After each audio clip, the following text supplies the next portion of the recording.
Shalom, puji Tuhan untuk hari yang baru lagi yang Tuhan percayakan kepada kita memasuki hari ini dalam anugerah Tuhan. Damai sejahtera Allah yang melampaui segala akal kiranya terus memelihara hati dan pikiran kita dalam Tuhan Yesus Kristus. Dan hari ini kiranya juga firman Tuhan kembali terus membawa kita semakin hidup mengasihi Tuhan. Saudara yang dikasihi Tuhan, kita terus akan melanjutkan Mazmur 111 yang mengajak kita untuk menyelidiki perbuatan-perbuatan Tuhan yang besar. Dan salah satu poin yang akan kita renungkan adalah tentang keadilan Tuhan. Dalam ayat yang ketiga menyebutkan agung dan bersemarak pekerjaannya dan keadilannya tetap untuk selama-lamanya.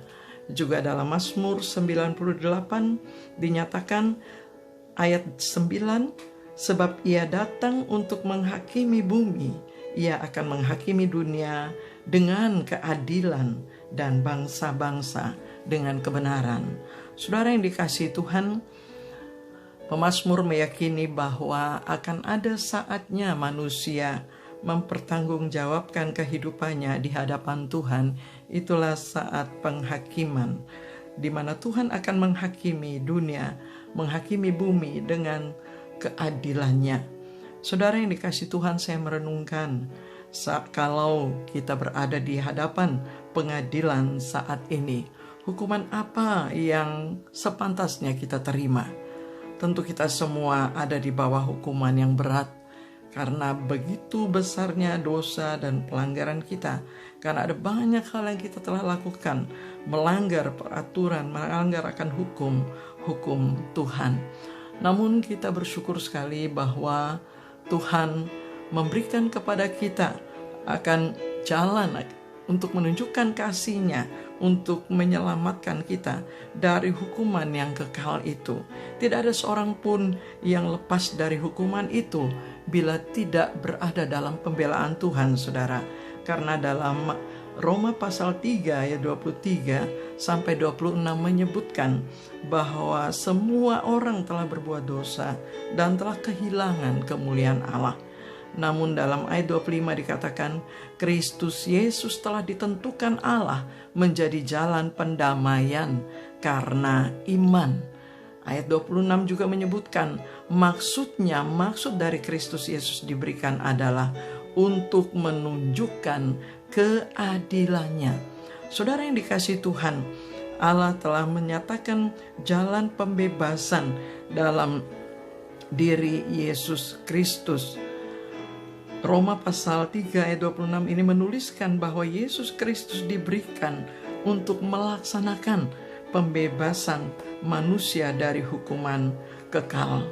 Saudara yang dikasihi Tuhan, Allah telah menyatakan hukuman atas dosa kita di dalam diri Yesus Kristus.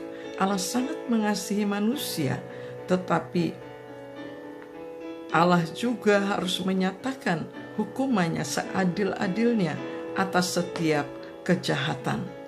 Satu sisi Allah mengasihi manusia, tetapi manusia sangat menyakiti hati Allah, penuh dosa dan cemar. Karena itu bila diadili, kita semua pasti ada di bawah hukuman yang berat.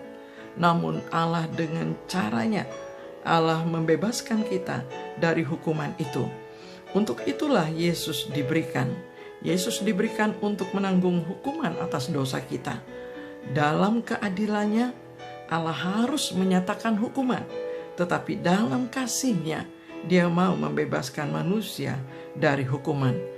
Dan untuk membebaskan kita itulah Yesus telah mati menanggung hukuman atas dosa kita, saudara. Murka Allah telah dinyatakan.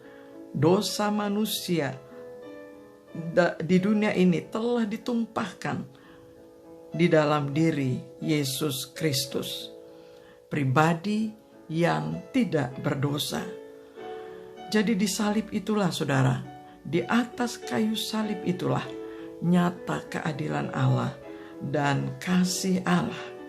Dan itulah jalan satu-satunya untuk membebaskan manusia dari hukuman kekal. Tidak ada jalan lain. Dalam Roma pasal 3 ayat 26 tadi kita melihat bahwa maksud dari kematian Yesus di salib adalah untuk menunjukkan keadilannya. Maksud dan hukuman yang dinyatakan kepada Yesus justru adalah menyatakan keadilan Allah. Jadi kelepasan atas dosa dan hukuman Allah didapatkan saat manusia percaya kepada Yesus Kristus. Dalam ayat 26 dikatakan maksudnya ialah untuk menunjukkan keadilannya supaya pada masa ini supaya nyata bahwa ia benar dan juga membenarkan orang yang percaya kepada Yesus. Jadi saudara, pembenaran oleh Allah dinyatakan saat manusia menyatakan percaya kepada Yesus. Percaya Yesus dan menerima Dia sebagai juru selamat. Sangat bersyukur sekali bagi kita yang telah mengalami kebenaran ini, di mana kita telah terbuka menerima Yesus, meyakini Yesus betul-betul telah menanggung hukuman atas dosa kita dan menerima Dia sebagai Tuhan dan juru selamat kita. Kita bersyukur dan biarlah kita terus hidup dalam sejahtera yang telah Allah kerjakan bagi kita. Kita terus hidup menyatakan rasa syukur kita dan hormat kita atas karya keselamatan yang telah kita terima. Dan kita juga berdoa agar Roh Allah terus bekerja untuk menyatakan kebenaran ini, keadilan dan kasih Allah yang dinyatakan di dalam Yesus. Biarlah banyak orang akan mengalami kebenaran ini, menerima Yesus sebagai Tuhan dan Juru Selamat, dan dimerdekakan, dibebaskan dari hukuman yang kekal. Tuhan kiranya memberkati kita untuk terus menyatakan rasa syukur, hormat, dan kasih kita kepada Tuhan yang sudah membebaskan kita. Mari kita berdoa. Bapa kami di surga, kami bersyukur kepadamu. Kami memuji Tuhan untuk karya yang besar, karya keselamatan yang telah Engkau kerjakan bagi kami.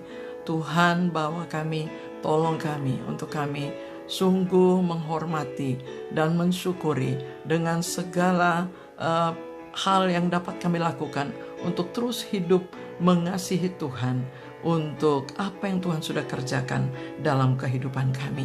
Kami juga berdoa untuk banyak saudara-saudara kami yang belum mengalami kebenaran ini, masih hidup dalam tekanan dosa, dalam hukuman karena belum mengalami pembebasan di dalam diri Yesus, dalam iman kepada Yesus. Kami berdoa kiranya Roh Allah bekerja, Roh Allah menyatakan kebenaran ini dalam diri mereka, dan mereka pun akhirnya mengalami bagaimana indahnya, bagaimana bersyukurnya dibebaskan dari hukuman yang kekal. Kami berdoa untuk semua pekerjaan Tuhan, baik secara langsung dalam pemberitaan kasih Allah maupun juga melalui sarana online yang saat ini sangat berkembang. Kami berdoa supaya Tuhan memberkati pekerjaan Tuhan dalam pemberitaan kasih dan keadilan Tuhan ini. Terima kasih Tuhan, kami bersyukur di dalam nama Yesus Kristus, serta menyerahkan lagi pekerjaan kami hari ini. Biarlah Tuhan memberkati kami. Dalam nama Yesus kami berdoa. Amin. Selamat bekerja saudara, Tuhan memberkati kita semua. Teruslah hidup di dalam kasih, dalam rasa syukur dan hormat kepada Tuhan yang sudah menyelamatkan kita. Amin.